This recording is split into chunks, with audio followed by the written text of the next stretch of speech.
years, I traveled to 10 or 12 countries. I'm not exactly sure. I'll list them somewhere over here. But yeah, shout out to my favorites: Jamaica, South Korea, Morocco. Not Morocco. Sorry, Morocco. Morocco was very interesting. Yeah, but I'm just super lucky, super blessed to be able to have traveled so much in college of all places. I really just wanted to keep up this momentum after graduating, but that was super difficult because I had bills, I had student loans, I didn't have a place to live. It was hard out here, but I'm good now. I've been working for the past, 9 months, and it's been really amazing. I was really blessed, super blessed. I started thinking about how I used to travel so much and how I'm so young, and really I started asking myself, girl, are you happy though?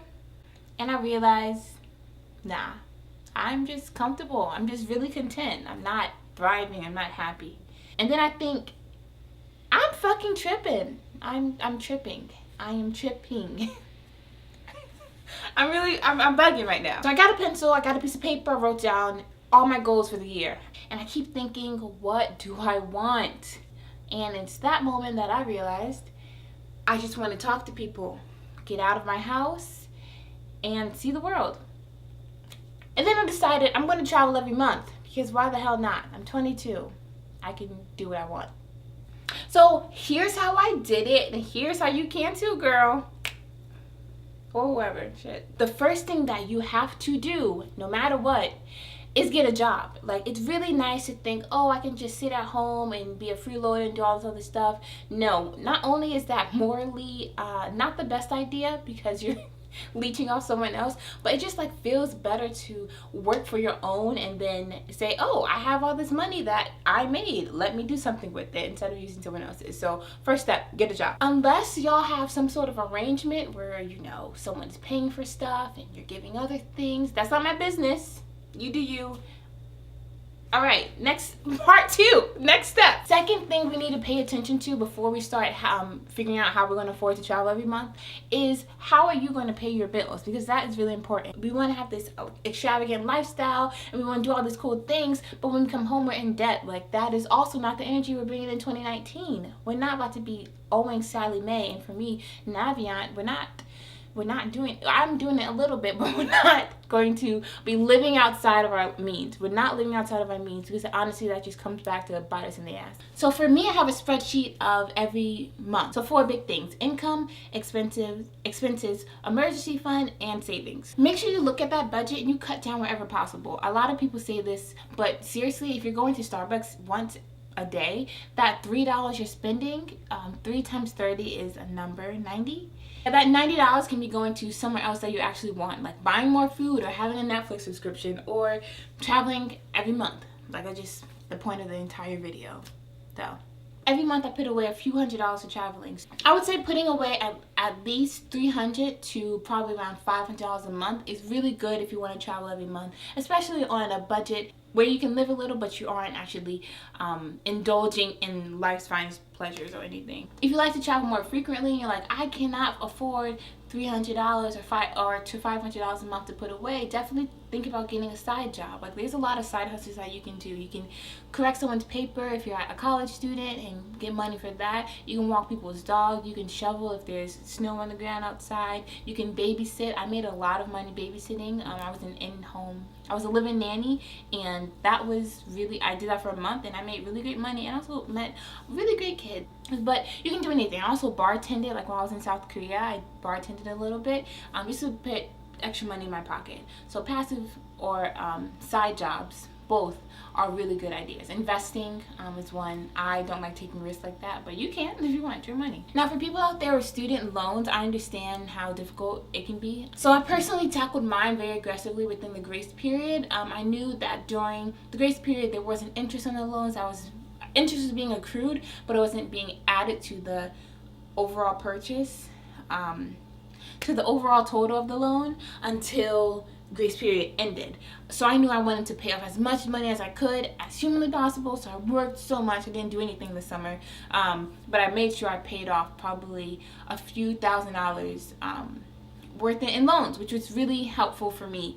Don't be like me, because literally everything that I made I put towards my student loans, and it's really not the best policy for really anything. Now for my loans that are left, I've stepped back a little bit and I pay double the minimum that of each loan. So if my loan payment is $50, I'll pay $100 for that month just to have a little bit of cushion room if I like backtrack.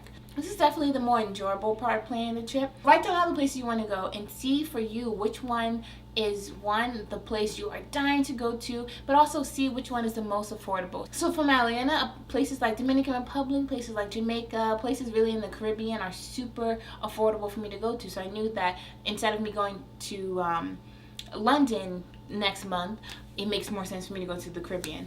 I also use a lot of different websites, which I'll list over here. A lot of times you'll see flights for $700, $1,000 on those really popular websites, but then these sites have really great deals that they send out on the daily. So it depends where you are and where the date lands, but I found really amazing flights. So you book the flight. I don't know why I said it like that. So when you book the flight, obviously you need housing.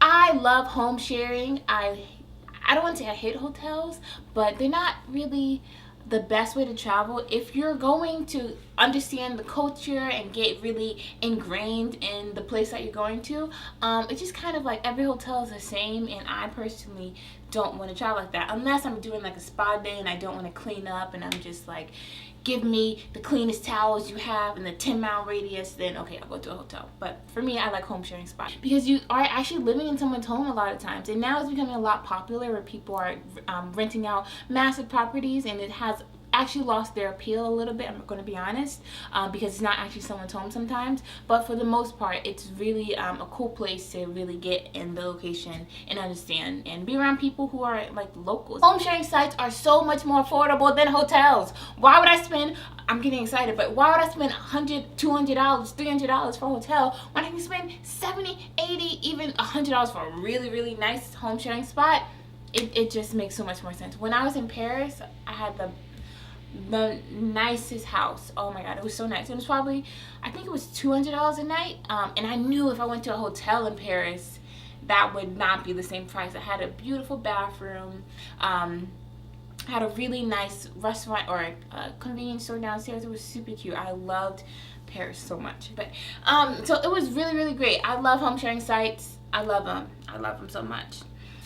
Anyway, so you have your flight, you have your transportation, you have your flight, you have your housing. Another big thing is to realize when you go abroad, you do not have to be eating at a restaurant every single time. I cook a lot when I'm like traveling abroad, and then I'll have one specific meal or a few specific meal outside of my house. But another thing, if you do a home sharing site, a lot of times it comes with cooks. That sounds really impersonal. It comes with people who will cook for you. If you're really wanting to travel, you should, like, honestly, you don't need to be spending $50 a meal on food. Unless you want to do that and that's your main purpose, go ahead. But for me, I really like going to museums, and I like traveling and meeting people, and I like filming and doing all that stuff. That's my priority. So just make sure what your priority to be there is. And understanding that, you can figure out where you can skimp on in terms of, do I want to have a luxurious experience? Well, then I'm going to have the best hotel. Or do I want to meet the people? Or I'm going to have a home sharing spot that's in the middle of the city where I can get to a lot of places easily. So figure out what you want to do and what your trip is going to look like. So if you want to what's the fucking word? Motherfucking suggest some new videos and new content for me, definitely hit me up there. Bye!